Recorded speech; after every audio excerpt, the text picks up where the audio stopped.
Hate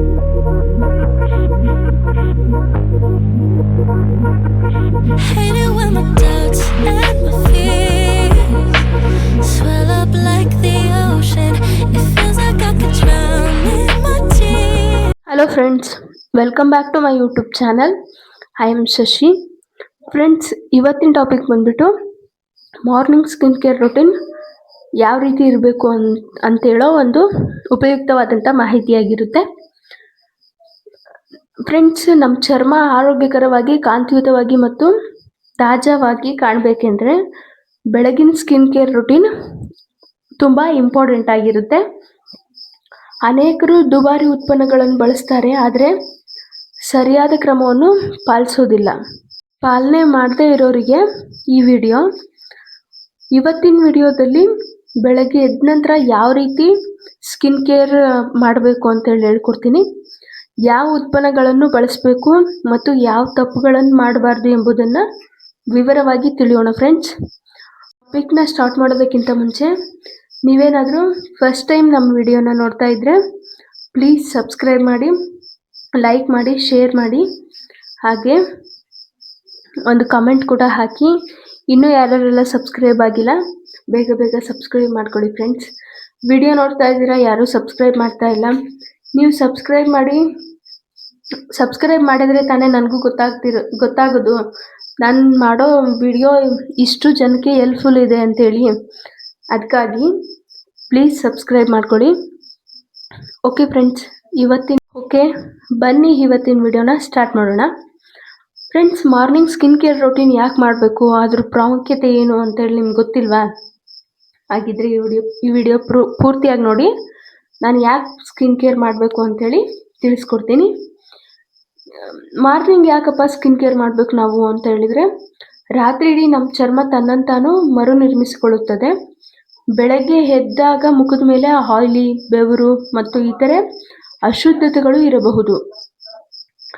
ಅದಕ್ಕಾಗಿ ಸರಿಯಾದ skin care routine ಇವುಗಳನ್ನು ಎಲ್ಲ ತೆಗೆದುಹಾಕಿ ಚರ್ಮವನ್ನು ದಿನದ ಆರಂಭಕ್ಕೆ ರೆಡಿ ಮಾಡುತ್ತೆ, ಅಂದರೆ ಸಿದ್ಧತೆ ಮಾಡುತ್ತೆ. ಅದಕ್ಕೋಸ್ಕರ ನಾವು ಮಾರ್ನಿಂಗ್ ಸ್ಕಿನ್ ಕೇರ್ನ ಮಾಡಬೇಕು. ಓಕೆ, ಸ್ಕಿನ್ ಕೇರ್ ಯಾಕೆ ಮಾಡಬೇಕು ಅಂತೇಳಿ ತಿಳ್ಕೊಂಡ್ವಿ. ನೆಕ್ಸ್ಟ್, ಯಾವ್ಯಾವ ಸ್ಟೇಜಲ್ಲಿ ನಾವು ಸ್ಕಿನ್ ಕೇರ್ ಮಾಡಬೇಕು ಅಂತೇಳಿ ತೋರಿಸ್ತೀನಿ. ಫಸ್ಟ್, ಸ್ಟೇಜ್ 1, ನಿಮ್ಮ ಮುಖವನ್ನು ಕ್ಲೆನ್ಸರ್ನಿಂದ ತೊಳಿಬೇಕು. ಫ್ರೆಂಡ್ಸ್, ಮೊದಲು ನಿಮ್ಮ ಚರ್ಮದ ಪ್ರಕಾರಕ್ಕೆ ಹೊಂದುವ ಸೌಮ್ಯ ಕ್ಲೆನ್ಸರ್ ಬಳಸಿ ಮುಖವನ್ನು ನೀಟಾಗಿ ತೊಳೆಯಿರಿ. ತುಂಬ ಬಿಸಿ ನೀರನ್ನು ಬಳಸಬೇಡಿ, ಉಗುರು ಬೆಚ್ಚಗಿರೋ ನೀರನ್ನು ಬಳಸಿ. ತಣ್ಣಗೆ ಅಥವಾ ಉಗುರು ಬೆಚ್ಚಗಿನ ನೀರು ಉತ್ತಮವಾಗಿರುತ್ತೆ. ಉಗುರು ಬೆಚ್ಚಗಿನ ನೀರು ಬಳಸಿ ಕ್ಲೆನ್ಸರ್ನಿಂದ ನಿಮ್ಮ ಮುಖನ ವಾಶ್ ಮಾಡ್ಕೊಳ್ಳಿ. ಇದು ಸ್ಟೇಜ್ 1. ನೆಕ್ಸ್ಟ್, ಸ್ಟೇಜ್ 2 ಏನಪ್ಪ ಅಂತ ಹೇಳಿದ್ರೆ ಟೋನರ್ ಮುಖವನ್ನು ಒರೆಸಿದ ನಂತರ ಟೋನರ್ ಬಳಸಿ. ಇದು ಚರ್ಮಕ್ಕೆ ತಾಜಾತನ ನೀಡಲು ಮತ್ತು ಮುಂದಿನ ಉತ್ಪನ್ನಗಳು ಚೆನ್ನಾಗಿ ಹೀರಿಕೊಳ್ಳಲು ಸಹಾಯ ಮಾಡುತ್ತೆ. ಗೊತ್ತಾಯ್ತಲ್ಲ ಫ್ರೆಂಡ್ಸ್, ಟೋನರ್ನಿಂದ ಏನೇನು ಯೂಸ್ ಇದೆ ಅಂತೇಳಿ. ನೆಕ್ಸ್ಟ್ ಬಂದ್ಬಿಟ್ಟು stage 3, vitamin C serum. Vitamin C serum ಏನಕ್ಕೆ ಬಳಸ್ತಾರೆ ಅಂತೇಳಿ ನಿಮ್ಗೇನಾದರೂ ಗೊತ್ತಿಲ್ಲ ಅಂತಂದರೆ ಹೇಳ್ತೀನಿ ಬನ್ನಿ. ಬೆಳಗ್ಗೆ ವಿಟಮಿನ್ ಸಿ ಸಿರಮ್ ಬಳಸೋದ್ರಿಂದ ಚರ್ಮ ಹೆಚ್ಚು ಕಾಂತಿಯುತವಾಗಿ ಕಾಣಲು ಸಹಾಯ ಮಾಡುತ್ತೆ. ಈ ವಿಟಮಿನ್ ಸಿ ಸಿರಮ್ ಇದು ಚರ್ಮದ ಬಣ್ಣ ಸಮವಾಗಿರಲು ಮತ್ತು ಪರಿಸರದಿಂದಾಗುವ ಹಾನಿಯಿಂದ ರಕ್ಷಿಸಲು ಸಹಕಾರಿಯಾಗಬಹುದು ಈ vitamin C serum. Next, stage 4 ಬಂದ್ಬಿಟ್ಟು ಮಾಯಿಶ್ಚರೈಸರ್. ಆಯಿಲಿ ಸ್ಕಿನ್ ನಿಮ್ದು ಏನಾದರೂ ಆಯಿಲಿ ಸ್ಕಿನ್ ಇದ್ರೂ ಸಹ ಮಾಯಿಶ್ಚರೈಸರ್ ಅಗತ್ಯ ಇರುತ್ತೆ. ನಿಮ್ಮ ಚರ್ಮದ ಪ್ರಕಾರಕ್ಕೆ ಸೂಕ್ತವಾದ ಹಗುರ ಮತ್ತು ಗಾಢ ಮಾಯಿಶ್ಚರೈಸರ್ ಆಯ್ಕೆ ಮಾಡಿ. ಅಂದರೆ ನೀವು ಜೆಲ್ ಬೇಸಿರೋ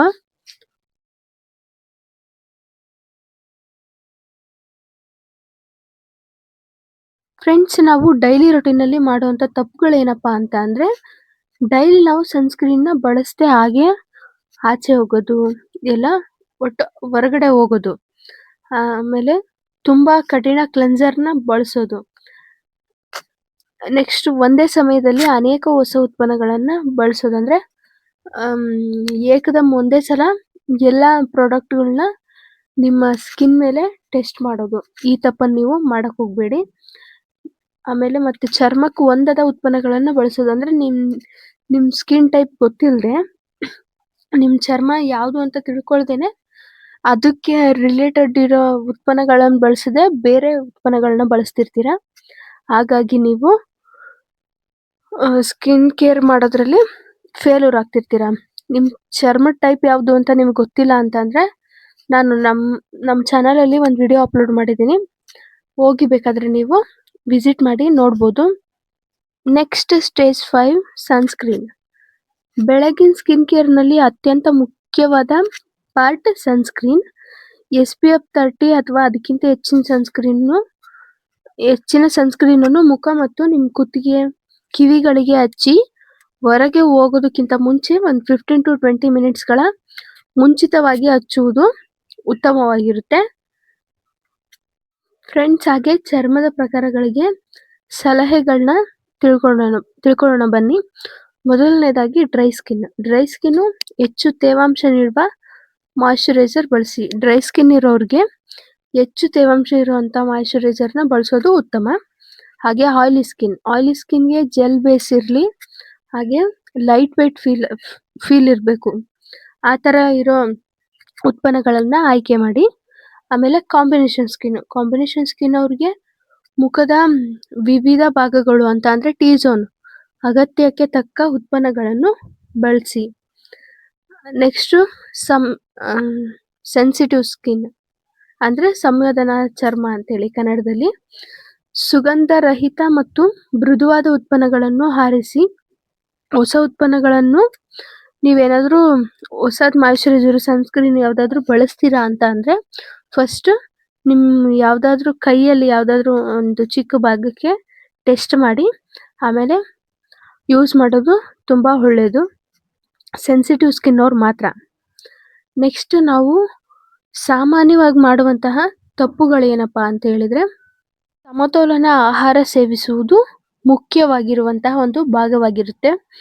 ಉತ್ತಮ ನಿದ್ರೆಯು ಚರ್ಮದ ಆರೋಗ್ಯಕ್ಕೆ ಸಹಾಯ ಮಾಡುತ್ತೆ. ನಾನು ಎಲ್ಲಾ ವಿಡಿಯೋದಲ್ಲೂ ಹೇಳಿರೋ ಹಾಗೆ ನಿಮ್ ಸ್ಕಿನ್ಗೆ ಒಂದು ಉತ್ತಮವಾದ ನಿದ್ರೆನು ಒಂದು ಒಳ್ಳೆ ಆರೋಗ್ಯಕರವಾದ ಸಲಹೆಯಾಗಿರುತ್ತೆ. ಓಕೆ ಫ್ರೆಂಡ್ಸ್, ಇವತ್ತಿನ ಮಾಹಿತಿ ಈ ತರ ಇತ್ತು. ಕೊನೆಯದಾಗಿ ಒಂದು ಮಾತು ಹೇಳೋದಕ್ಕೆ ಇಷ್ಟಪಡ್ತೀನಿ. ಸುಂದರವಾಗಿರುವ ಚರ್ಮಕ್ಕಾಗಿ ದುಬಾರಿ ಉತ್ಪನ್ನಗಳಿಗಿಂತ ನಿಯಮಿತವಾಗಿ ಸರಿಯಾದ ರೂಟೀನ್ ಪಾಲಿಸುವುದು ಒಂದು ಮುಖ್ಯವಾದಂತಹ ಪಾರ್ಟ್ ಆಗಿರುತ್ತೆ. ನಿಮ್ ಚರ್ಮದ ಪ್ರಕಾರವನ್ನು ತಿಳಿದುಕೊಂಡು ಅದಕ್ಕೆ ಸೂಕ್ತವಾದ ಉತ್ಪನ್ನಗಳನ್ನ ಆಯ್ಕೆ ಮಾಡಿ. ಯಾವುದೇ ಉತ್ಪನ್ನದಿಂದ ಅಲರ್ಜಿ ಅಥವಾ ತೀವ್ರ ಕಿರಿಕಿರಿ ಕಂಡು ಬಂತು ಅಂತ ಅಂದ್ರೆ ಅದರ ಬಳಕೆನ ನಿಲ್ಲಿಸ್ಬಿಡಿ. ಮತ್ತು ಅಗತ್ಯವಿದ್ರೆ ಚರ್ಮ ತಜ್ಞರಿಂದ ಸಲಹೆ ಪಡಿಬಹುದು ಫ್ರೆಂಡ್ಸ್ ನೀವು. ಈ ವಿಡಿಯೋ ನಿಮ್ಗೆ ಇಷ್ಟವಾಗಿತ್ತು ಅಂತ ಅಂದ್ರೆ ಲೈಕ್ ಮಾಡಿ, ನಿಮ್ಮ ಸ್ನೇಹಿತರೊಂದಿಗೆ ಹಂಚ್ಕೊಳ್ಳಿ ಮತ್ತು ಇಂತಹ ಉಪಯುಕ್ತ ಬ್ಯೂಟಿ ಟಿಪ್ಸ್ ಹಾಗೂ ಸ್ಕಿನ್ ಕೇರ್ ವಿಡಿಯೋಗಳಿಗಾಗಿ ನಮ್ಮ ಚಾನಲ್ ಅನ್ನು ಸಬ್ಸ್ಕ್ರೈಬ್ ಮಾಡಿ. ವಿಡಿಯೋ ಇಷ್ಟ ಆಗಿದ್ರೆ ಒಂದು ಲೈಕ್ ಕೂಡ ಮಾಡಿ friends. Okay friends, thank you.